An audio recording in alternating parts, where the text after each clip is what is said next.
黑肉，你對於皮膚色你有冇咩啊？呢個就中你啦。微波 cos 黑肉未見，通常黑肉都係大胸嘅喎。唔係呢個就咪咯。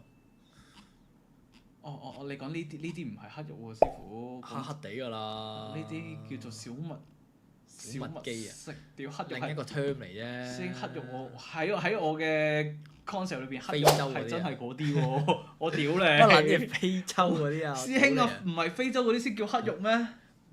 係啦，屌你稍微曬黑少少都係黑肉。屌你啦！人哋嗰啲叫做小麥健康膚色，你又俾你屈到係黑肉。唔係你對黑肉呢個字有啲偏見啫。唔係偏見啊，因為黑肉唔係真係黑色嘅。我以為係即喎。係皮膚偏黑。我以為黑肉係等於非洲嗰啲喎，跟住我就係諗。你可以覺得其實同小麥肌係差唔多嘅。即係普遍大眾黑肉嘅意思就係小麥嗰隻膚色。都唔係小麥再高少再黑少少，小麥肌應該冇咁黑嘅。嚇真咩？係屌啊！我以為黑肉一路以嚟就係解非洲嗰啲膚色喎。呢個係大眾認知嚟㗎，咪師傅。我係接受佢啦。唔接受，我接受唔到啊！乜撚嘢？屌你！個 term 個意義。你最多話人哋係啡，冇可能係黑。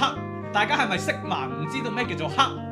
呢個話我要糾正，即係點乜撚嘢叫做黑肉就係要黑色，即係要非洲嗰隻叫做黑色。人哋嗰啲叫做嗰隻小麥色，你最多話佢啡色，你可以話佢啡肉，絕對唔可以係黑肉啦。屌你咪仆街！你哋嗰啲要糾正真係唔識字啊！你真係照字面解黑肉就一定係黑色 black，B-L-A-C-K， 唔係大眾主流話黑肉就係嗰隻就係黑肉，你哋就隨波逐流跟咗人哋嗰個思想，但係照字面解黑肉一定係 black， 黑色純直嘅黑色。係。你話如果係 Marv 嗰隻古銅啡啡地，你可以話佢係啡肉，或者係小麥色。攞黑嚟講就一定唔撚係黑嘅，咁呢個叫做黑肉，咁奧拿拿嗰啲叫咩肉？你話俾我知啦，我屌你哋個閪！唔係嗰啲咪叫黑人咯？我屌！黑人還黑人，黑肉還黑肉。以前係冇黑肉呢個 terms 噶嘛。咁耐先揾到一個。啲人係一律都叫小麥膚色嘅，咁小麥膚色啱啊，因為嗰隻膚色同小麥嗰隻色係接近啊嘛，冇可能會變咗一夜之間變咗黑肉。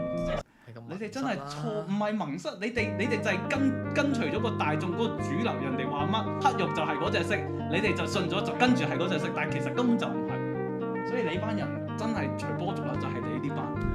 我而家就出嚟帶翻你哋行翻一條正路，以後如果係要稱呼嗰隻小麥色咧唔得，大家變翻做啡肉，啡肉。